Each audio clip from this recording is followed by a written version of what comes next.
Hi, my name is Natalie and welcome to my channel, Knitting-a-GoGo.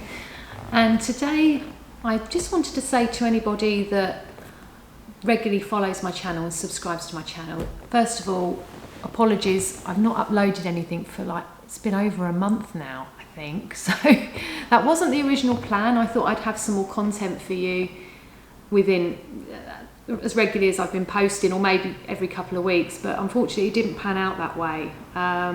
And that was for two reasons really. The first one was the fact I actually went away on holiday in June over sort of my birthday month, which took some of my time away from working on anything sort of knitting related, although I did actually go away with a knitting project which I'll show in a future video to you.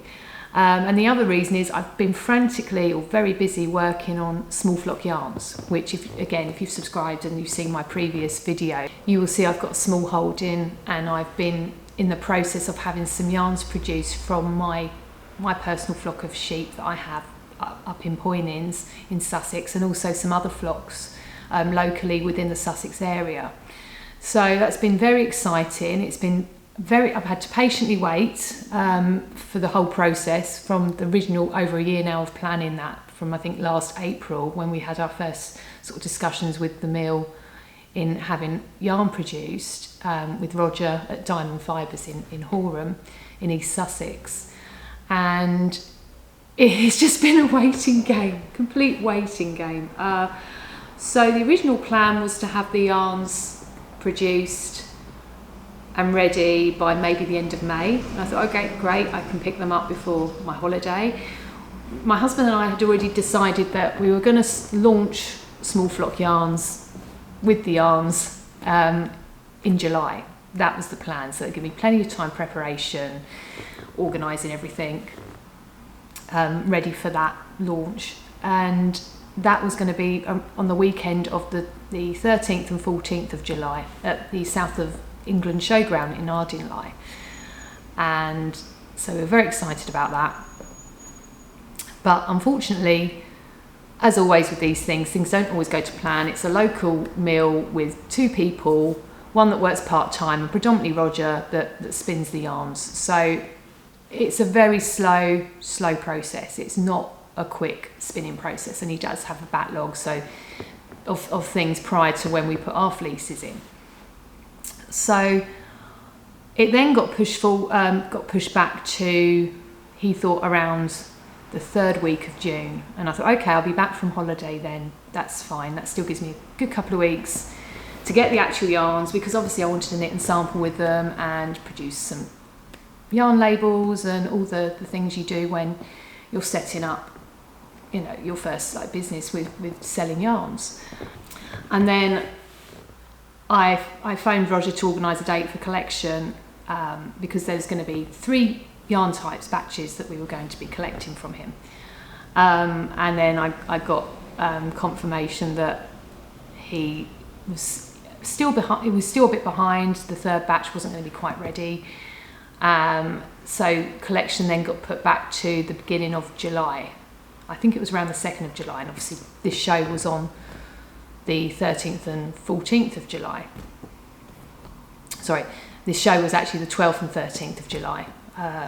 It was Saturday the 12th and Sunday the 13th of July this year. So it was okay. So basically, I'd been working on things in the background for that prior to the show, getting the stand sort of ready, really hoping we were going to get the yarn in time. So both my husband and I were working on the stand prep, because he's really good at stand design. That's his sort of strengths as well. So he was getting the signs arranged and everything like that, because he knows a local sign company we were able to use. So we were busy prepping all that side of things. In the background, I was busy thinking, ordering other things that would work well with the stand, such as some books, some haberdashery items that as a hand knitter myself I use and think are really good and would be really good for the show. So we were planning all that. I was setting up the website as well, so that could be ready for when the products are available. But also I wanted something to have at the show where people might leave after seeing us on our stand and go, well, actually, I really want to like look you up now and see what you're about more and get some more information, and I needed a website sort of set up, so I had to sort of I do that all myself, so I had to do that, set up a business email and all that kind of fun stuff that, you know, does take time. It's not always necessarily instant, getting the photos you want to use and all that kind of thing. So yeah, unfortunately it meant some things had to give, which was filming YouTube videos was just not really part of that time. You know, in an ideal world you'd have a good few months of everything before you know you'd, if I hadn't had this show in July, perhaps I would have launched these in September, so it would give me a bit of breathing space and a bit of time to sort of really properly set. I say properly, I feel I've done things properly with what I've done, but I just had a very small time frame to do it in, you know, instead of around other work commitments and other things going on. It was very intense. not much sleep in that final week before the show. So anyway, thank you if you continue to watch the video to this point. Follow me with this. So finally got the yarns back, and I am so happy with how they're worsted spun at the mill.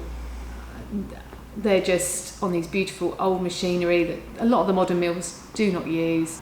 The quality, everything about it, just, I am so happy. I am so pleased with how this has turned out. So before I show you the yarns, I just wanted to show you the little journey we had over the past year of visiting the mill.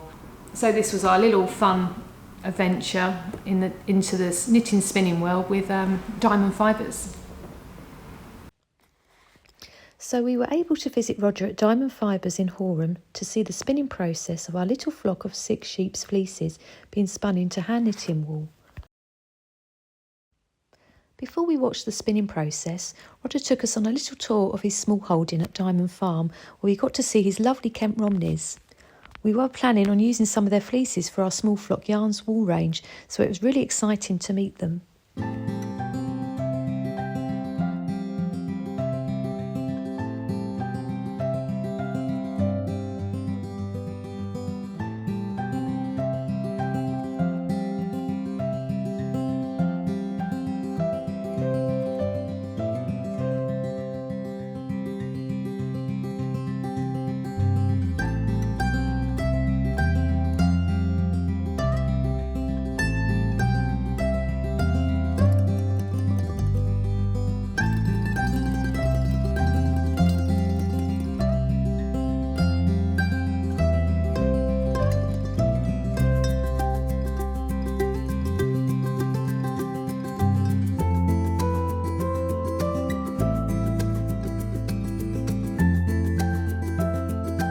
We then headed back to the mill to watch the spinning process and see our sheep's fleeces being transformed into hand knitting wool. Through, what's the last machine this saw? This comb. It's going through the comb at the moment. Oh, I see. Oh, is that what's up there as well? Yeah. Well, there's some more of it. Yeah, yes. Oh, wow. Yes, I mean, it's obviously been washed and prepared and, and carded and gilled up. Yeah. We then got to watch Roger's vintage industrial machines in action. And this machine aligns it and combs it. And okay, so this is all our fleeces here. It's fabulous, isn't it? It's amazing. this is when we need a certain amount, because you've got to end up with X number of cans and the same amount in each. Yeah. And you haven't got enough, you've run out before you got started. Yeah. It's absolutely brilliant, isn't it? What a bit of kit. And this separates the short from the long. It pulls out the stuff you don't want. This is the rubbish that comes out here. Oh, I see. Which you so that's all the rubbish. That's like a, you can use that as a filler for something, couldn't you? yeah, in stuff. Yeah, it's like stuffing. Stuff, teddy bears or something, whatever. Yeah, look at that, yeah. Pillows. Yeah. Anything like that, couldn't you? Put that in cushions. That's a lovely cushion, like get some proper cushion things out of that, couldn't you? Look at that. Yeah, definitely. Yep, yeah. So how does it, how does it pull that out and then drop it in? I guess the thing's sort of raking it. Oh, right. It's very, very Very clever Look how design fine in by there. the. Look. See how fine it is in there compared to when it's gone in there. Yeah. It's just incredible. Right, well, we can fire this up in a moment. If it's a bit noisy, ear defenders or something. It's sort of 2/3 through on each of those, and then have 1/3 remaining on each. So we should have the 3 equal sized bobbins.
It's New Zealand, you see, with the merino in it. Of course, yes. It won't be the same as the English Romney, yeah, which is what they call a strong wool. Yeah, I see.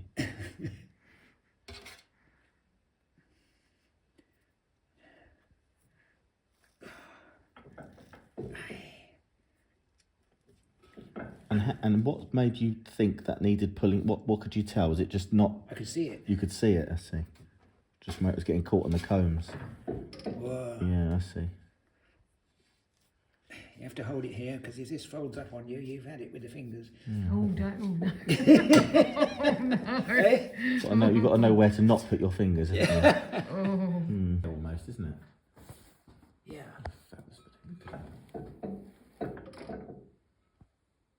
It's amazing that a machine. It is a very complicated machine. It is, isn't it? Absolutely. And you see, this wool is different from, as I say, from the ordinary Wensleydales and the Romneys that we're doing. So we had to reset it. So you have to change. So what are you changing? The comb? What are you changing? Or the speed at which it's doing it? You're changing the draft. After the combing process, the wool was then ready to be spun and plied together.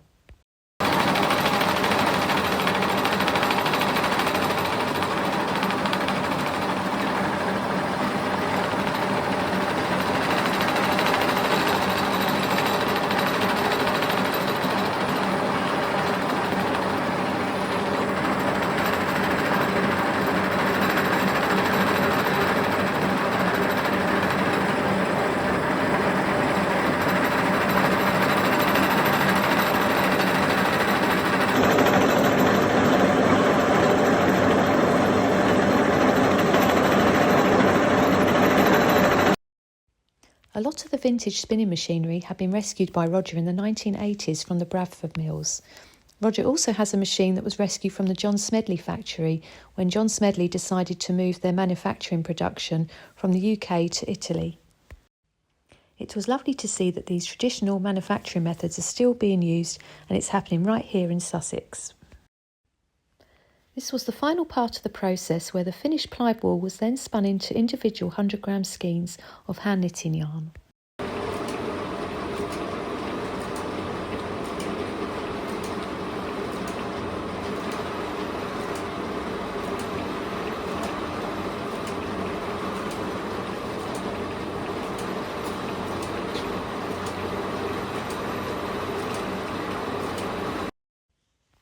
After seeing the wool hank spun, I then attempted to twist it into a 100-gram skein, but I ended up needing some training from Roger on the twist directions to enable me to do this correctly. In there.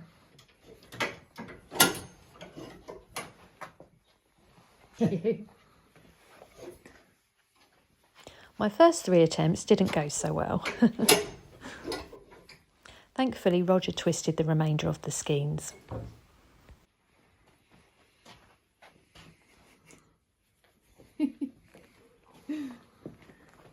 You've not twisted it tight enough, actually. So I hope you enjoyed seeing the spinning process there. We found it extremely fascinating, my husband and I.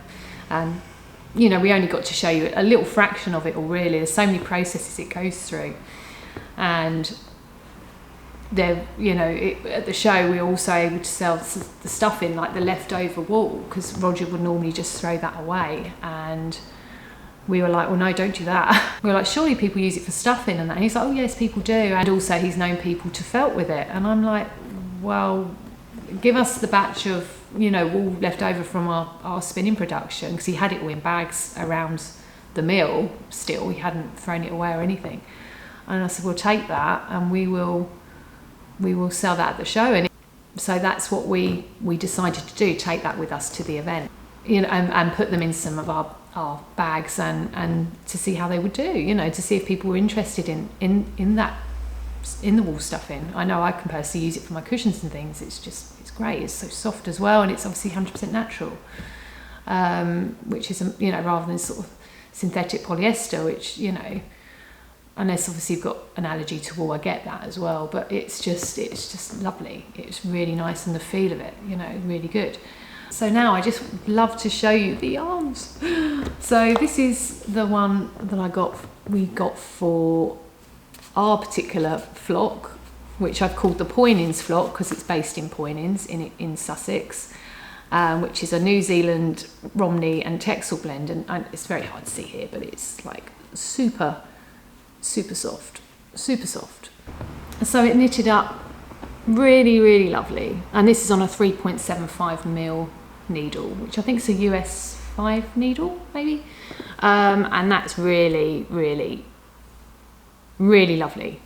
Really happy with that. So it's more of a light DK double knit, and that size needle, I think, depending on what pattern you're going to knit, but for a stocking stitch or basic garter stitch or moss stitch, it's a really good needle size for that. It's been very special. I've obviously kept a couple back for myself. I'm going to knit an actual garment and maybe a sweater with this, which I'm super excited to do and will be in a future video.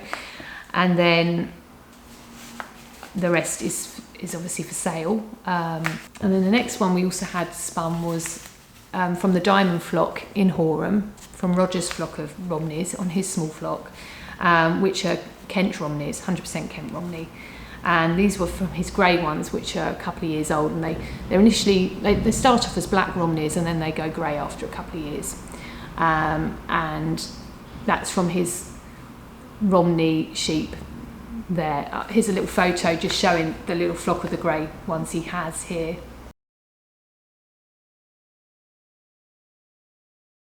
This is also very nicely spun and fairly soft as well. I wouldn't say it's quite as soft as our flocks one because we've got that New Zealand sort of Romney in it, and they do inherently apparently have a bit of merino in them, so that makes it quite a bit extra soft. But this is still very, as British wool goes, this is very soft. And that was a comment at the show. People were saying, you know, oh, I can't believe how soft it is. I thought it'd be really scratchy, and it really isn't. And it's like, no, it's really lovely yarn, or lovely wool. And just to show you as well, so this one knits up really lovely too, and that one is, again, it's all the same needle size, same needle tension. He has an old-fashioned machine he winds them on, so they're all the same meterage, which is approximately 250 yards, which is 228 meters, and in 100 gram skeins he wound for us. So yeah, that's particularly lovely as well, and that colour is really nice. Such a lovely, they're all natural undyed colours. They're all what was the fleece colours were, so that's really lovely. I'm really pleased with how the colours look on these two.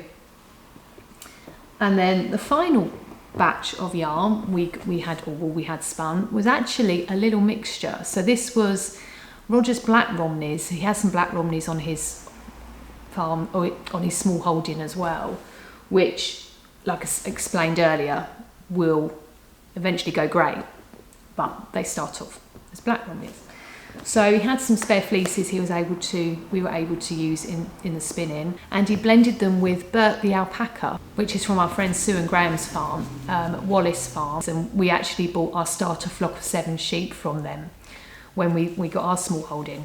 So they have 2 alpacas, Bert and Ernie, as you can see in this photo here.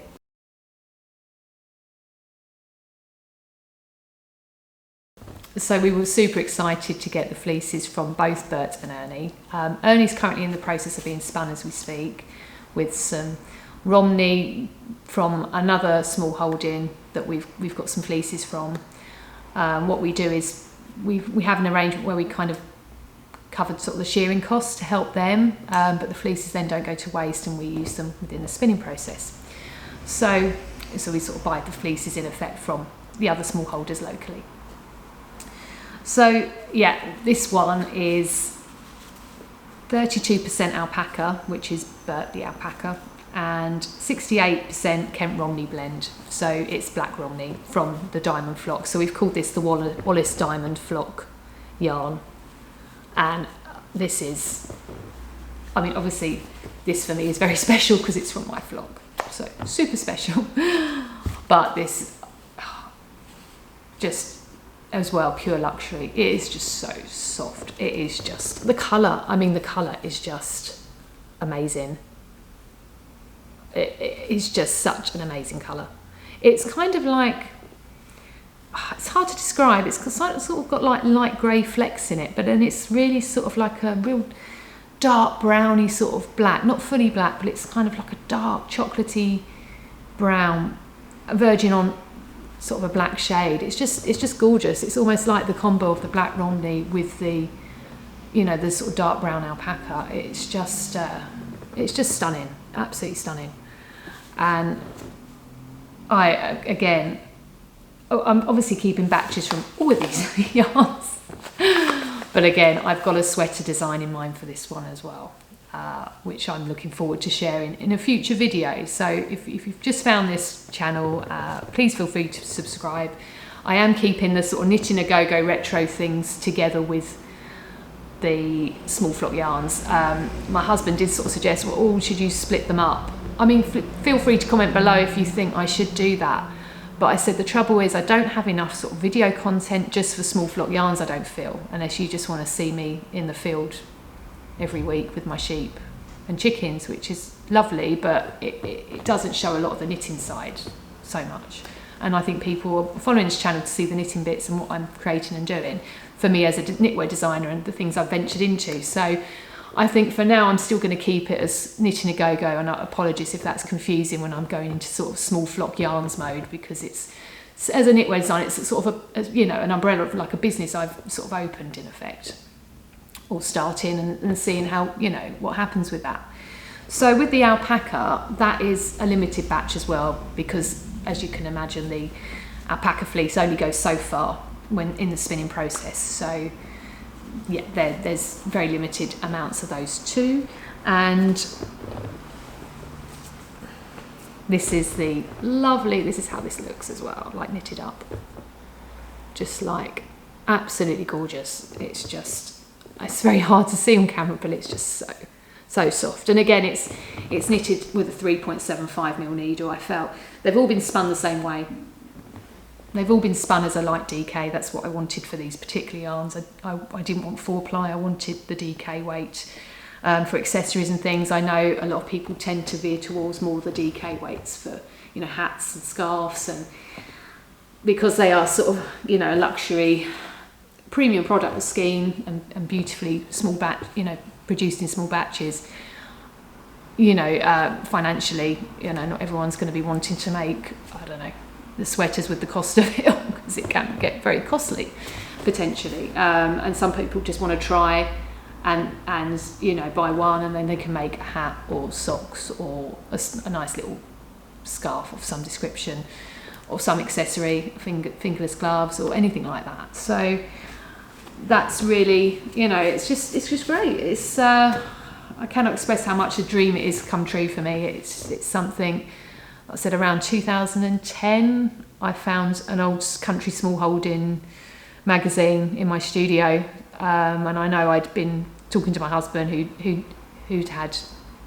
been to Plumpton College in Sussex and learnt all about sheep rearing and everything, as well as other farming skills for the land. And we always thought it'd be such a dream one day to have our own small holding, but could never see how we could do it in Sussex. I mean, we love living where we live by the sea, and land in Sussex inherently is very expensive, and we just didn't know how we could ever make that happen without moving away, which we really didn't want to do, because we do love it here down in Brighton and Hove. It's somewhere we've always loved living.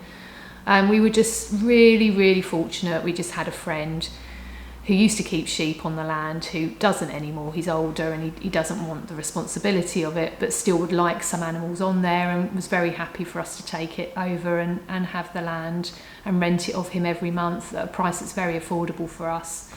And it's a 10-minute drive from where we live, so it's super easy to get to and back, very easy. And the sheep inherently don't need a lot of everyday maintenance. It's more the chickens that do, to be honest with you. And we now have 3 ducks as well. We seem to have adopted from a local nursery who watched them hatch and said, could we take them on? So we're just seeing how they're getting on. They're very new. They've got some water we've put out for them, like a pond in effect. And yeah, we're just sort of seeing how they settle on the land. But you know, so the actual sheep pretty much, you know, live off the grass. I mean, you can feed them biscuits, sheep biscuits, which we do, and we give them a vitamin lick and all them kind of things that are really good for them. And obviously we maintain their hoofs, and we do all the things like you would do with a cat and dog. You deworm them, and you just you know, physically check them over and check they're all okay, and they're a happy flock. So but that isn't necessarily a day-to-day thing you have to do with sheep. They are, in that respect, pretty low maintenance. They've also got grass, and they're happy, you know. And I've got a shelter which we've built for them, and then in winter we give them sort of hay. They're really, you know, apart from the lambing season, which you can see in a previous video. But yeah, it's been such a wonderful thing, you know. When I learned to be a hand knitwear designer in around 2010 and finished, or 2009 I think I started, and finished my qualification in, I think, 2011, I thought, oh, wouldn't it be lovely one day to have my own yarn produced? But I never imagined I'd be able to get it done in the UK. I just never thought I'd necessarily find the flocks or sheep. You know, I knew a few well-known designers at that time were going to Italy. There was a big yarn festival, and I started working for one of the designers, doing some freelance work. I knew she had this big festival she used to go to in Italy to source her yarns, and I thought, oh, is that the route I will have to go down? But I always wanted British yarns, really, as part of my heritage. You know, I was taught to knit by my nan and great auntie, and I was taught all the techniques of knitting in the British method, the British style, not the continental style, because that's how they were taught, and it was passed through the generations, which I just thought was a lovely thing. And I inherently wanted to keep that with the wool as well, bringing through. Now, I appreciate alpacas aren't British wool. I had to be really careful when I was doing the labels to not put 100% British wool on those, because alpacas are not British, a British breed. They are, I think, in Peru, aren't they, in places, but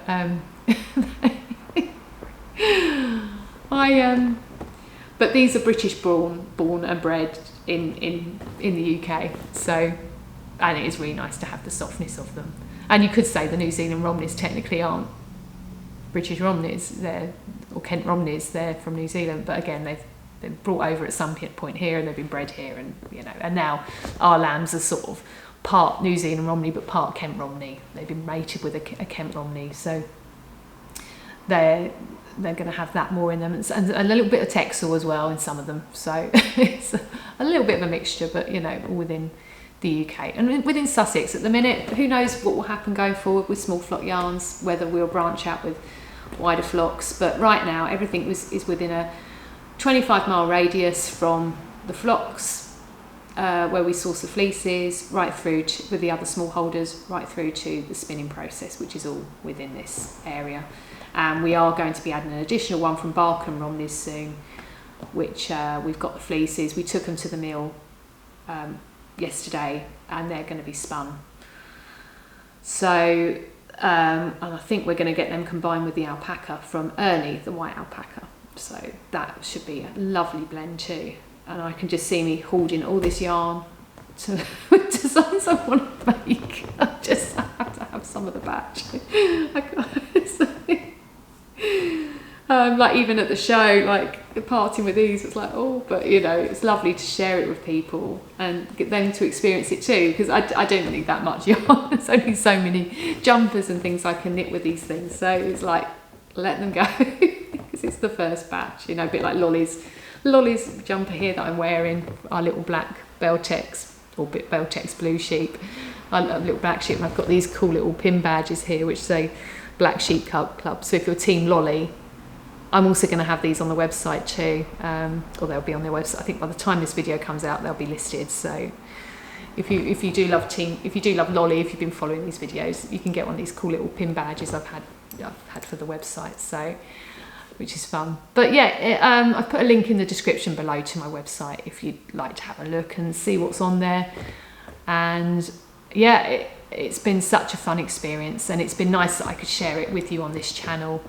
Apologies, like I said, that there wasn't loads more to show you from the mill. It was, you know, we were just popping in and seeing little bits of the processes, and I don't necessarily know the whole terms of what things were being done necessarily. As you can see in the video, I've just kind of just given you an overview of things being spun. I don't have Roger's many years of technical knowledge on the spinning. He's been spinning since the 1980s, I believe, so a long time. He knows a lot, and it's kind of like a lot to try and take in when you're there and learn. But it's been seeing the machinery, a lot of it from, you know, rescued, I think back in the 80s from the Bradford mills, I believe, and I think some of them are probably from the 40s, I believe, as well. And then what I loved was the story on one of the machines, particularly being rescued from the John Smedley factory, because he outsourced his production to Italy in the end. So he got one of those machines, which I thought was amazing, because I've always loved the John Smedley knitwear. So that was pretty amazing. So in my next video, I'm hoping to be able to, I didn't film lots of the Carry On Crafting event, but I'm hoping to put something together. It might be a quick video, but hopefully you'll get to see some of the process or what I was doing in the lead up and at the event. So I look forward to sharing that with you in the next video. And once again, thank you for watching.